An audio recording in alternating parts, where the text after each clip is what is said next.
9 hodin a vyrážíme ze Štelplacu. Před hlavní sezónou na Štelplace jsem na 5 dnů odjel do mého milovaného Chorvatska, do kempu Monperin na Istrii.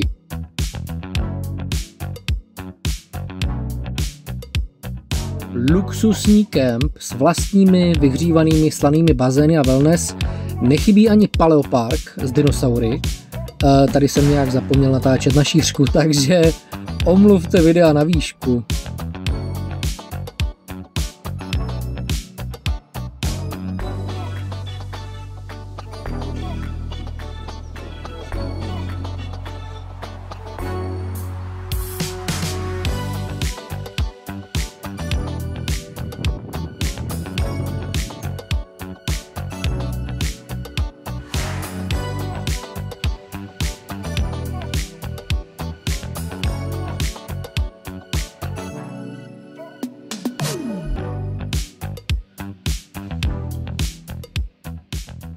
Jsem dostal ručník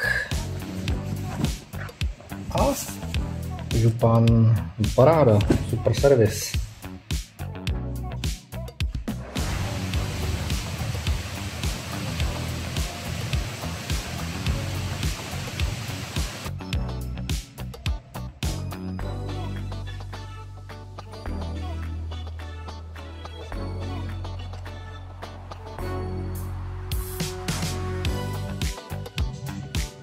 Kemp má 3 části, ta zadní je plná luxusních plážových domečků, vypadá to jak někde v Miami na Floridě a před každým domkem stojí tenhle elektrický golfový vozík. Mělo by to víc kempu 400 metrů k první pevnosti. Tak jsem zvědavý teda. Jich tady je asi 6, 7 nebo 8, strašně moc.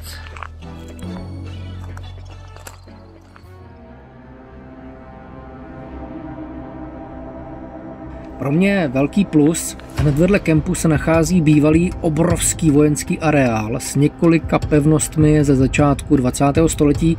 Ty se dají volně a zdarma prozkoumat, ale dávejte velký pozor, je to místama dost nebezpečný.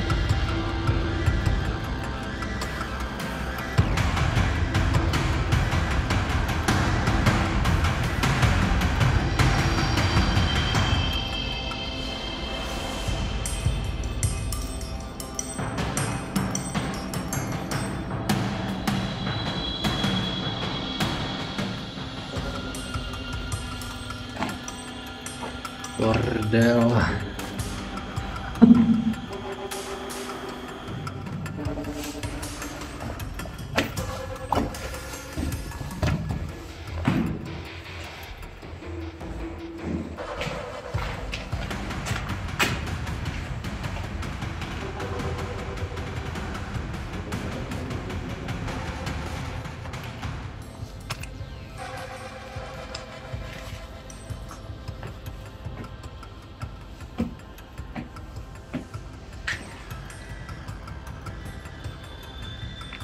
To je prostě neuvěřitelný tady. Jestli tady se někdo nezabil za ty roky, co to je volně přístupný, tak nevím. Protože tady je to odstřelený podle mě. Bo jim to vybuchlo. Jo, tady třeba jsou schody, jo. Nikam.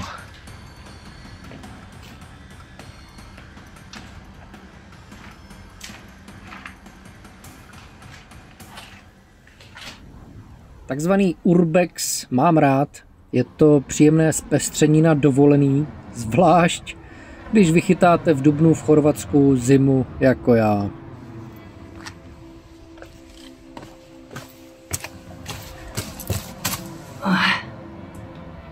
Že by se mi tam chtělo teda těch hoven, se říct nedá.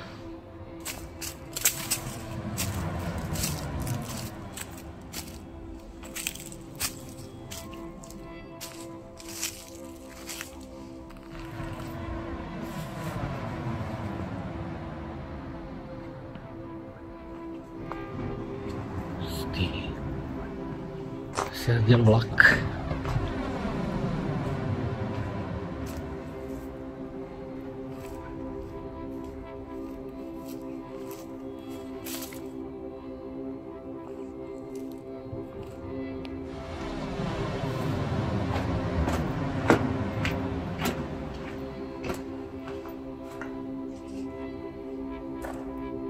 Jo, tady je mrtvý zvíře. Fuj.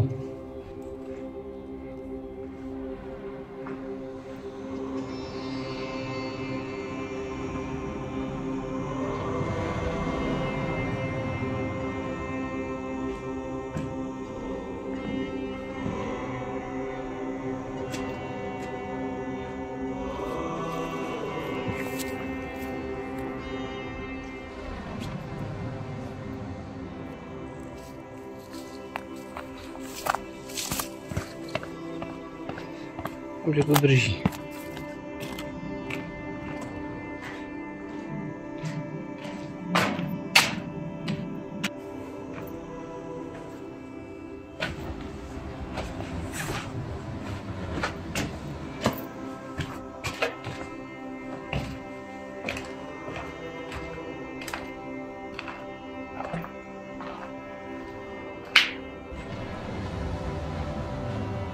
Je vidět, kam to jde.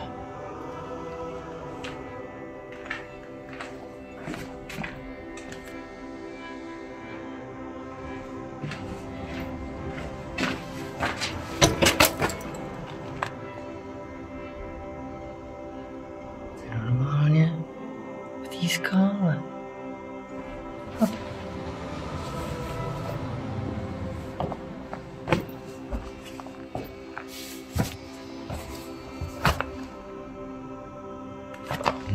Tady někde.